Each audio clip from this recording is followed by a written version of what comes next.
चलिए आप सभी को रोजगार का यूट्यूब चैनल पर स्वागत है। आज देखते हैं जो बिहार पुलिस का और रेलवे का सीरीज चल रहा था उसमें थ्योरी क्लास चलाया जा रहा था, जिसमें केमिस्ट्री और फिजिक्स हो चुका है पहला चैप्टर। अब इसका बायोलॉजी का हम लोग पहला चैप्टर देखते हैं। इसमें हम लोग जो विज्ञान है उसका सामान्य परिचय देखना है और जो जीव विज्ञान किससे कहते हैं, सजीव क्या है, पादप जगत क्या है, जीवधारियों का वर्गीकरण, जंतु, मोनेरा, प्रोटिस्टा, कवक और महत्वपूर्ण कुछ परसेंट क्वेश्चन जो बचेगा नेक्स्ट वीडियो में कवर करेंगे। और ये सब टॉपिक अभी हम लोग 20 से 25 मिनट में कंप्लीट करेंगे। ठीक है, आइए देखते हैं जीव विज्ञान के बारे में। पहले बायोलॉजी किसको बोला जाता है, बायोलॉजी। जो जीव विज्ञान है, बायोलॉजी किसे बोला जाता है, जीव विज्ञान किसे बोला जाता है। ये भी साइंस का एक हिस्सा है। जैसे विज्ञान को 3 भागों में बांटा गया था। एक बांटा गया था जीव विज्ञान और दूसरा था क्या आपका रसायन शास्त्र, आपका दूसरा था रसायन शास्त्र और तीसरा था आपका तीसरा था भौतिकी, फिजिक्स, केमिस्ट्री, बायोलॉजी। इसको 3 भागों में बांटा गया था। हम लोग रसायन शास्त्र और भौतिकी का क्लास कर चुके हैं। आज हम लोग जीव विज्ञान का क्लास स्टार्ट कर रहे हैं। आइए जीव विज्ञान का कुछ परिचय के बारे में देखते हैं। जीव विज्ञान कहते किसको हैं और जीव विज्ञान के बारे में हम लोग अध्ययन करते हैं। तो बायोलॉजी आपका होता है जिसमें जीव जंतु से संबंधित अध्ययन किया जाता है, उसे क्या बोला जाता है, जीव विज्ञान। ये आपका एक छोटा सा परिभाषा हो गया। देखिए जीव विज्ञान की वह शाखा है जिसके अंतर्गत समस्त सजीवों की अर्थात जीवधारियों की विस्तृत अध्ययन किया जाता है, उसको क्या बोला जाता है, जीव विज्ञान बोला जाता है। और बायोलॉजी शब्द सर्वप्रथम किसने प्रयोग किया था, ये किया गया था 1801 ईस्वी में। 1801 ईस्वी में किया गया था। लेमार्क वैज्ञानिक हुए थे जो कहाँ के थे, फ्रांस के थे, जो इसका लेमार्क थे। लेमार्क ने 1801 ईस्वी में ये फ्रांसीसी वैज्ञानिक थे। ये कौन थे, फ्रांसीसी वैज्ञानिक थे। और एक और वैज्ञानिक थे, वो आपका एक और वैज्ञानिक थे, वो जर्मन के थे। कौन थे, ट्रेबीरेनस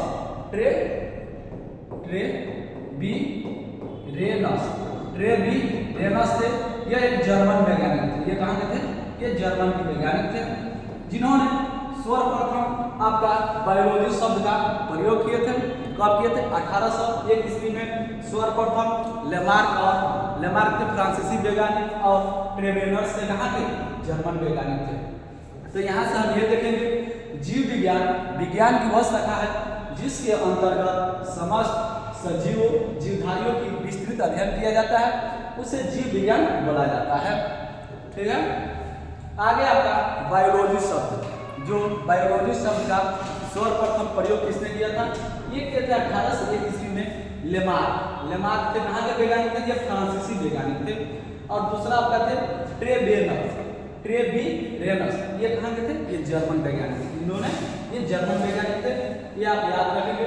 जीव विज्ञान की वो शाखा है जिसमें समस्त जीवधारियों से संबंधित घटनाओं के या उसके संबंधित विस्तृत अध्ययन को क्या बोला जाता है, जीव विज्ञान बोला जाता है, बायोलॉजी। 1801 ईस्वी में सर्वप्रथम बायोलॉजी शब्द का प्रयोग किसने किया था, लेमार्क ने किया था और ट्रेबेनर्स ने किया था। लेमार्क आपके फ्रांसीसी वैज्ञानिक में और ट्रेबेनर्स का जर्मनी वैज्ञानिक थे।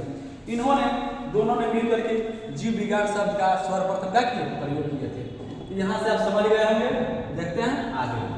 अब जीव विज्ञान को इन्होंने देखिए आगे क्या हुआ, जीव विज्ञान की वह शाखा के रूप में स्थापित करने के कारण देखिए जीव विज्ञान को विज्ञान की एक शाखा के रूप में, जीव विज्ञान को जो आपका बायोलॉजी है, जीव विज्ञान है, इसको एक शाखा के रूप में, जो एक ब्रांच के रूप में, एक शाखा के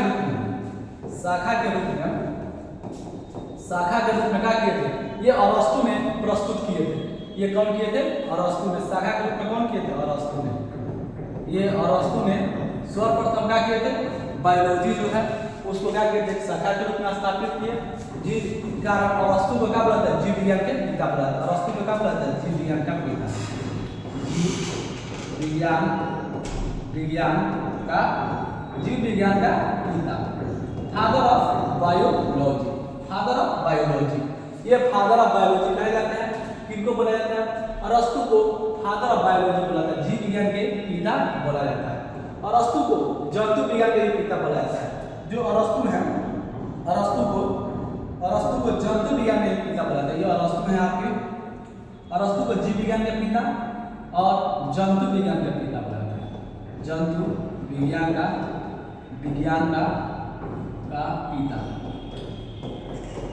अरस्तु ने बायोलॉजी शब्द को जो एक शाखा के रूप में जीव विज्ञान को क्या कहते हैं, शाखा के विज्ञान के एक शाखा के रूप में स्थापित किए थे। इससे कारण इनका बोला जाता है जीव विज्ञान के पिता बोला जाता है। और अरस्तु को ही जंतु विज्ञान के फादर बोला जाता है, मतलब फादर ऑफ जूलॉजी और फादर ऑफ बायोलॉजी। किनको बोला जाता है?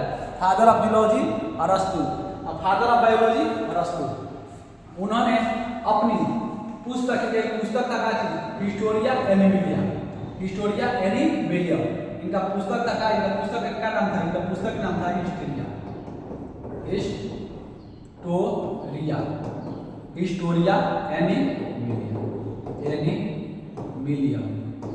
एनिमिलिया। इनका पुस्तक का नाम था अरस्तु का हिस्टोरिया एनिमिलियम पुस्तक का नाम था।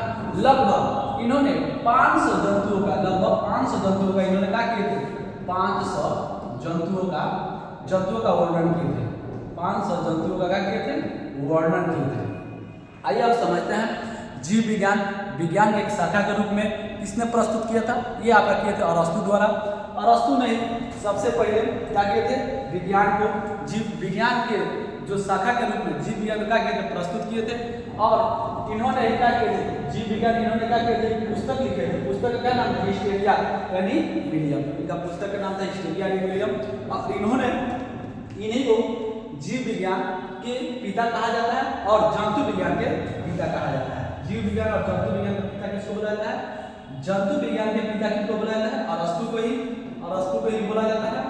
और जीव विज्ञान के पिता भी किसको बोला जाता है? अरस्तु को ही बोला जाता है। Father of zoology and father of biology is अरस्तु। ठीक है, इसको नोट करेंगे। देखते हैं आगे आपको दिया है थियोडोफैटस। ये भी एक वैज्ञानिक थे। ये इनको वनस्पति विज्ञान के जनक बोला जाता है। इनको फादर ऑफ बॉटनी किसको बोला जाता है? फादर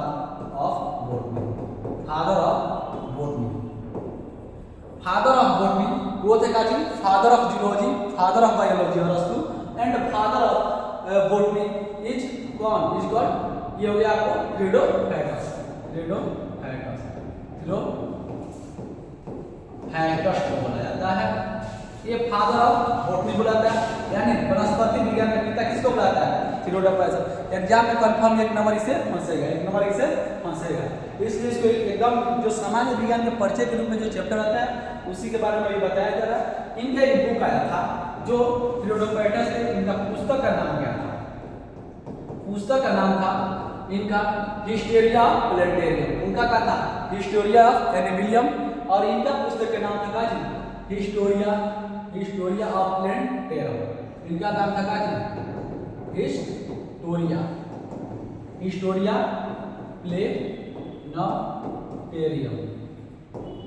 प्लेनेटेरियम नाम था। इन्होंने वनस्पति विज्ञान के में पिता बोला जाता है किसको? थियोडोफैटस को। और जीव विज्ञान के पिता अरस्तु को बोला जाता है। अरस्तु ने हिस्टोरिया एनिमिलियम नामक पुस्तक लिखे थे। और जो थियोडोफैटस साहब हुए थे, जो वनस्पति विज्ञान के पिता बोला जाता है, उन्होंने कौन पुस्तक लिखे थे? हिस्टोरिया प्लेंटेरियम। और सन 1753 ईस्वी में कैरोलिनियस लिनियस ने जीवों के नामकरण द्विनाम पद्धति का प्रचलन किया। जो द्विनाम पद्धति होता है,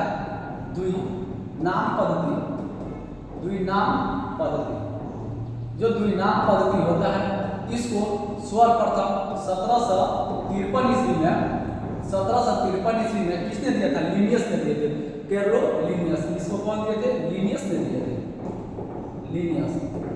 ये लिनियस साहब ने दिए थे।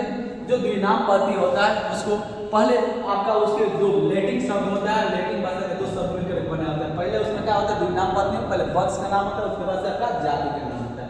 द्विनाम पत्नी का कहने का मतलब है ये लैटिन भाषा के दो शब्दों से मिलकर बना होता है। देखिए इनके अनुसार प्रत्येक जीवधारियों का नाम लैटिन भाषा के दो शब्द से मिलकर बना होता है। पहला शब्द जो होता है उसका वंश होता है, जो उसका वंश से संबंधित होता है, और दूसरा शब्द उसका क्या होता है स्पीशीज मतलब जाति होता है, इसका जाति होता है। जैसे आप देखेंगे मानव, जो मानव होते हैं इनको कैसे लिखा जाता है, इनका वैज्ञानिक नाम क्या होता है, मानव का वैज्ञानिक नाम होता है होमो, मानव का वैज्ञानिक नाम होता है होमो सेपियंस, होमो सेपियंस बोला जाता है। ये मानव जाति का वैज्ञानिक नाम होता है आपका होमो सेपियंस, मानव जाति का वैज्ञानिक नाम होता है होमो सेपियंस। ये आपका हो गया क्या चीज वंश का नाम हो गया, ये आपका हो गया आपका वंश, ये हो गया वंश का नाम, और ये होगा क्या चीज आपका जाति। जो यही दो नाम पति दिए थे, कौन दिए थे, ये दिए थे लिनियस ने दिया था, लिनियस ने 1753 ईस्वी में द्विनाम पंक्ति दिए थे। और इन्होंने लैटिन भाषा के दो शब्दों से मिलकर के बना होता है द्विनाम पंक्ति, और मानव का होमियो सेपियंस होता है, उसका पहला होता है क्या होमियो होता है वंश, और सेपियंस होता है क्या जाति होता है, सेपियंस होता है जाति। और इन्होंने 1753 ईस्वी में द्विनाम पंक्ति दिए थे। यहाँ से देखिए होमियो उस वंश का नाम होता है जिसकी एक जाति सेपियंस होता है। और देखिए जैव समुदाय के अध्ययन के लिए हमें जीवधारियों के कुछ समूहों को वर्गीकृत करना पड़ा ताकि सामान्य गुण संरचना वाले जीवों का अध्ययन एक साथ किया जा सके। कहने का मतलब है जो जैव समुदाय है, जो हमारे जैव विविधता या जैव समुदाय से संबंधित होते हैं, जो अध्ययन के लिए हमें जीवधारियों के कुछ समूह में क्या किया गया, मतलब ग्रुप में क्या किया गया, वो बांटा गया है, जो ग्रुप में क्या किया गया, बांटा गया है, ताकि हमें सामान्य गुण जिसका क्या होता है गुण और संरचनाओं के जीवों का अध्ययन एक साथ किया जा सके, उसका क्या किया जा सके, अध्ययन किया जा सके। तो इसमें पहला है आपका 1753 ईस्वी में कर्नस लिनियस ने जीवों के द्विनाम पंक्ति दिए थे।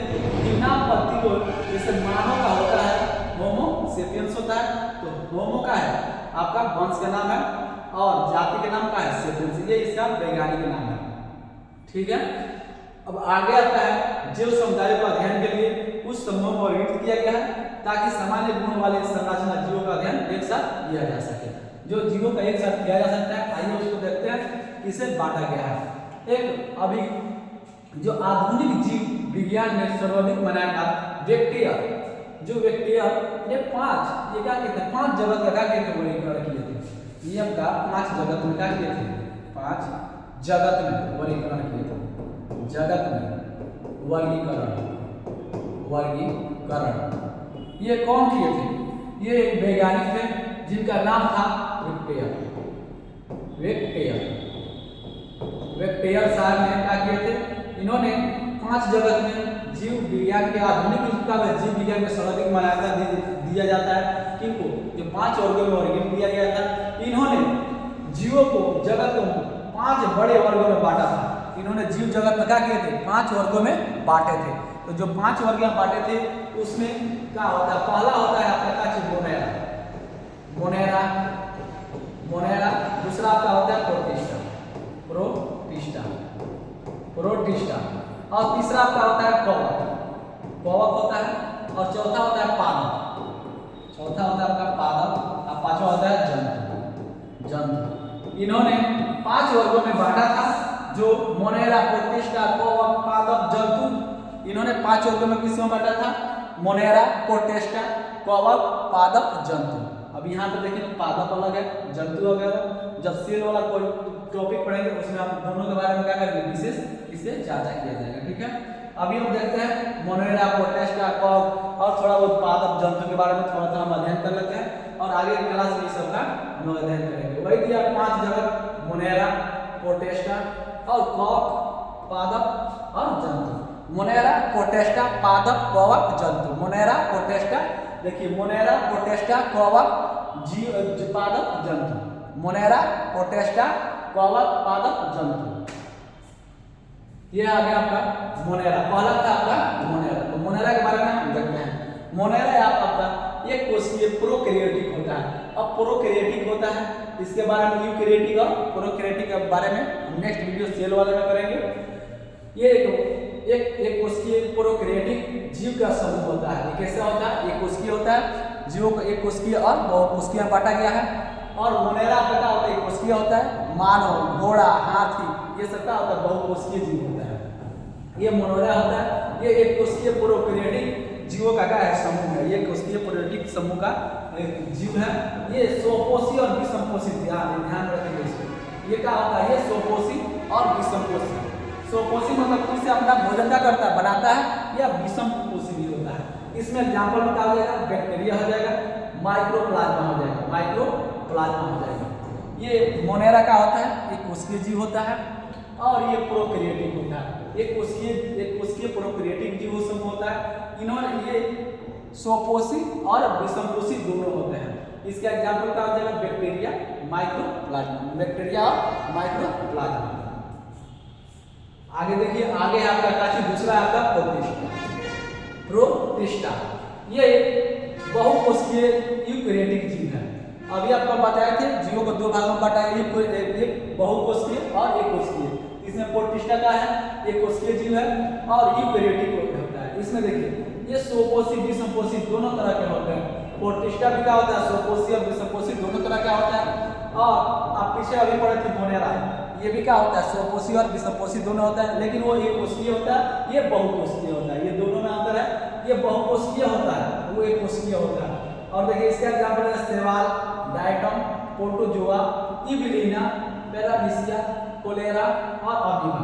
ये एकदम इंपॉर्टेंट है, इसको पूछा जाता है एग्जाम में आपसे कि सेवाल क्या है? तो सेवाल क्या है? एक प्रोटिस्टा है, एक बहुकोशिकीय होता है, यूकैरियोटिक है, ये स्वकोषीय होता है। और डायटम ऐसे पूछा जाएगा, एग्जाम्पल रखेंगे। इबिलिना एकदम याद रखना है, इबिलिना एकदम याद रखना है, इबिलिना एकदम याद रखना है। और इसे दिया है पैरामीशिया, क्लोरेला, अमीबा। ये सब आपका क्या है? प्रोटिस्टा के एग्जाम्पल है। प्रोटिस्टा बहुकोशिकीय होता है और मोनेरा का एक कोशिकीय होता है। आगे आपका कवक, जिसको फंगी बोला जाता है। तीसरा आपका है कवक, ये एक बहुकोशिकीय यूकैरियोटिक कोशिकीय जीव होता है। ये भी क्या है? बहुकोशिकीय यूकैरियोटिक जीव है। और ये मृतजीवी होता है। ये क्या होता है? मृतजीवी होता है। इनमें ये लाइन एकदम इंपॉर्टेंट, इनमें काइटिन नामक, कौन पाया जाता है? काइटिन नामक जटिल शर्करा की कोशिका भित्ति पाई जाती है। कोशिका भित्ति जो होता है वो केवल पादप में ही पाया जाता है, जंतु में नहीं पाया जाता है। जंतु में कोशिका भित्ति नहीं पाया जाता है।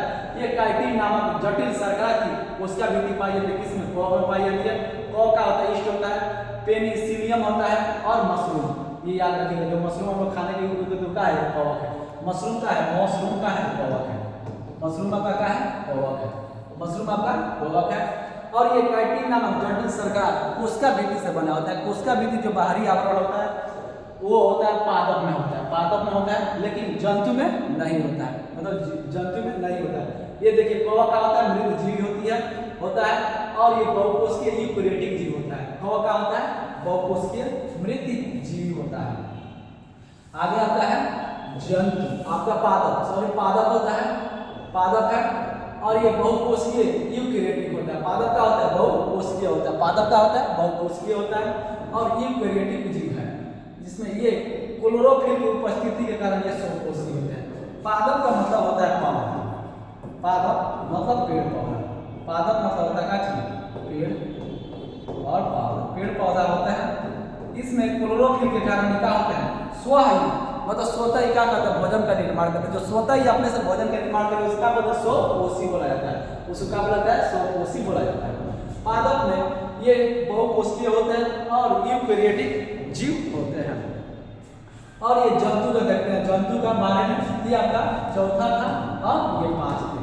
ये जंतु के बहुकोशिकीय विषमपोषी जीव होते हैं, जिसमें मानव, हाथी, घोड़ा इनका दूसरे पर डिपेंड होते हैं खाने के लिए। इनका होता है विषमपोषी होता है, इनका होता है विषमपोषी होता है। इसके अंतर्गत बहुकोशिकीय, ये सब किसके अंतर्गत आते हैं?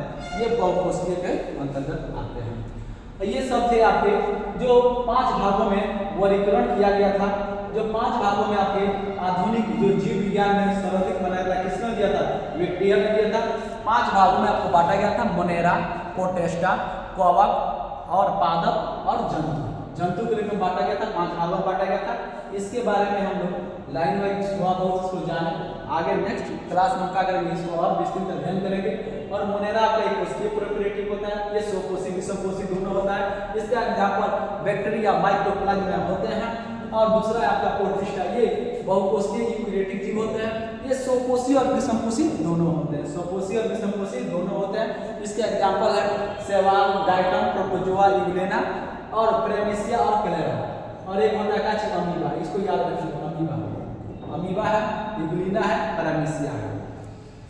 आगे था आपका एक कौ का होता है बहुकोषीय यूकेरियोटिक होता है। कौ का होता है बहुकोषीय यूकेरियोटिक होता है। ये मृत जीव होते हैं। ये काइटिन नामक जटिल शर्करा की कोशिका वृद्धि पाई जाती है। और मशरूम क्या है, मशरूम एक आपका क्या है, कवक है। मशरूम आपका क्या है, कवक है। और चौथा था आपका पादप। पादप एक यूकेरियोटिक जीव है और ये बहुकोषीय होता है। इसमें क्लोरोफिल की उपस्थिति कारण क्या कहते हैं, पेड़ पौधा स्व ही अपना से क्या करते हैं, भोजन बनाते हैं और इसको क्या बोलते हैं, स्वकोषी बोला जाता है। और मानव, मतलब मानव किसमें आते हैं, जंतु में आते हैं। जो मानव होते हैं ये मतलब जैसे आपका जानवर, मानव ये सब किसमें आते हैं, जंतु में आते हैं। और ये बहुकोषीय होते हैं, बहुकोषीय यूकेरियोटिक होते हैं। और ये विषमकोषी होते हैं। ये क्या होते हैं, विषमकोषी होते हैं, विषमकोषी होते हैं। अब देखिए जीव विज्ञान के प्रमुख जनक मतलब जो विज्ञान में या जीव विज्ञान में, या अभी जीव विज्ञान के बारे में पढ़ रहे हैं। जीव विज्ञान के जो प्रमुख जनक है उसके फादर हुए, मतलब पितामह जिसको बोला जाता है, वो कौन कौन से थे। आधुनिक वर्गीकरण का पिता किसको बोला जाता है, आधुनिक वर्गीकरण का पिता बोला जाता है लिनियस को। आधुनिक वर्गीकरण का पिता आपका होता है लिनियस। आधुनिक वर्गीकरण, आधुनिक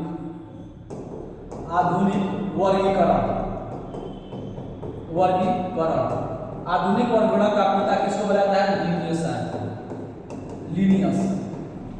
आधुनिक वर्गीकरण का पिता बोला जाता है।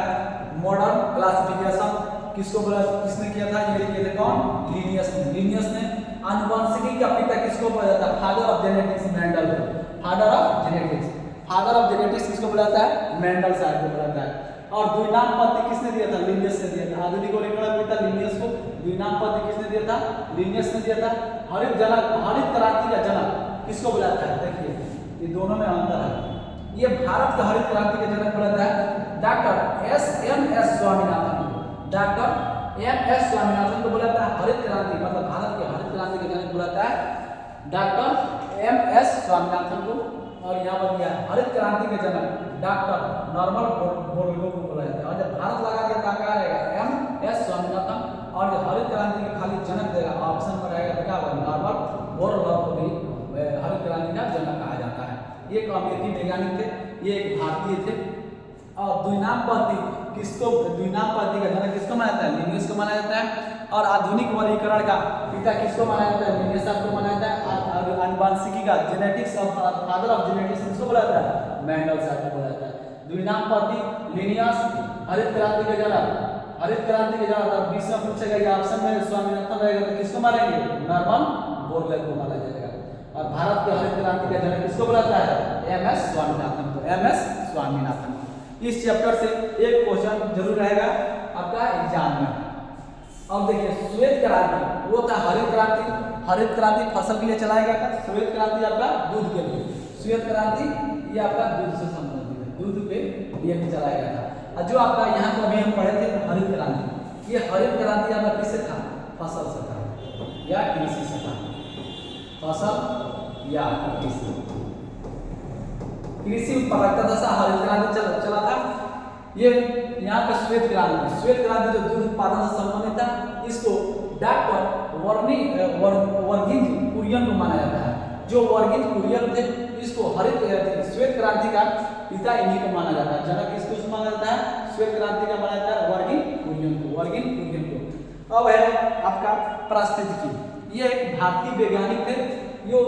जो भारतीय पारिस्थितिकी का जनक किसको बोला जाता है, रामदेव मिश्रा को। जो भारतीय पारिस्थितिकी का जनक किसको बोला जाता है, रामदेव मिश्रा को। भारतीय पारिस्थितिकी का जनक बोला जाता है किसको, रामदेव मिश्रा को। अब देखिए आगे भारतीय जीवाश्म विज्ञान, इसको इंपॉर्टेंट कर लीजिएगा। ये आपका भारतीय जीवाश्म विज्ञान का जनक किसको बोला जाता है, बीरबल साहनी को। भारतीय जीवाश्म विज्ञान के जनक किसको बोला जाता है? बीरबल साहनी को। बीरबल साहनी को, बीरबल साहनी को। और भारतीय परिस्थिति के जनक रामदेव मिश्र को, रामदेव मिश्रा को। टीकाकरण का जनक किसको बोला जाता है? एडवर्ड जेनर को। जो टीकाकरण का जनक, जो टीका लगता है, वैक्सीन लगता है, उसके जनक किसको बोला जाता है? एडवर्ड जेनर को, एडवर्ड जेनर को। जीवाणु विज्ञान, जीवाणु विज्ञान के जनक लिवान हब को। जीवाणु विज्ञान के जनक लिवेन हब को, लिवेन हब को। हरित क्रांति का देखिए, हरित क्रांति भारतीय पूछेगा तो डॉक्टर एम एस स्वामीनाथन। और यहाँ पर आपका दिया था एक हरित क्रांति का जनक डॉक्टर नॉर्मन बोरलॉग। और यहाँ पे देखिए जो हरित क्रांति शब्द का प्रतिपादन मतलब जिन्होंने गढ़ा था, कौन के थे? विलियम एस बॉर्ड ने, विलियम एस बॉर्ड ने, विलियम एस बॉर्ड ने, विलियम एस बॉर्ड ने किया था। ये हरित क्रांति शब्द का प्रतिपादन किसने किया था? ये किए थे आपका William S Gord, William S Gord, William S Gord किए थे। अब यहाँ से देखेंगे श्वेत क्रांति का जनक डॉक्टर ओरियन कुरियन को बोला जाता है। भारतीय परिस्थिति की जनक किसको बोला जाता है? रामदेव मिश्रा को। भारतीय परिस्थिति का जनक किसको बोला जाता है? रामदेव मिश्रा को। और आपका भारतीय जीवाश्म विज्ञान का बीरबल साहनी, भारतीय जीवाश्म विज्ञान बीरबल साहनी। टीकाकरण के जनक एडवर्ड जेनर, टीकाकरण के जनक एडवर्ड जेनर। जीवाणु विज्ञान के जनक लिवान हब, लिवान हब। और हरित क्रांति शब्द का प्रतिपादन, हरित क्रांति शब्द का प्रतिपादन याद रखिएगा, हरित क्रांति शब्द का प्रतिपादन William S Gord, William S Gord. ये आपका पितामह थे जिन्होंने कुछ अपना इंपॉर्टेंट कार्य किए थे बायोलॉजी में, जीव विज्ञान संबंधित थे।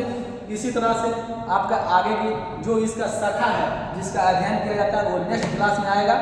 और आप लोग प्रीवियस क्लास जो भी करा दिया गया रोजगार तक यूट्यूब चैनल पे उसको जाकर एकदम देखें, क्योंकि आपके एग्जाम में जो भी चैप्टर या सब्जेक्ट कराया जा रहा है एक क्वेश्चन आपके लिए बहुत इंपॉर्टेंट है, एक क्वेश्चन के लिए आपका मेरिट गिर सकता है। इसलिए इसे मेरिट बनाने के लिए आप लोग इस सब को देखें एकदम और इसको याद करें। याद करें, इसे ऑनलाइन याद करने के लिए दिया गया था, इसलिए इसको ऑनलाइन आप क्या करेंगे? याद करेंगे। ठीक है, मिलते हैं नेक्स्ट टॉपिक के साथ नेक्स्ट क्लास में।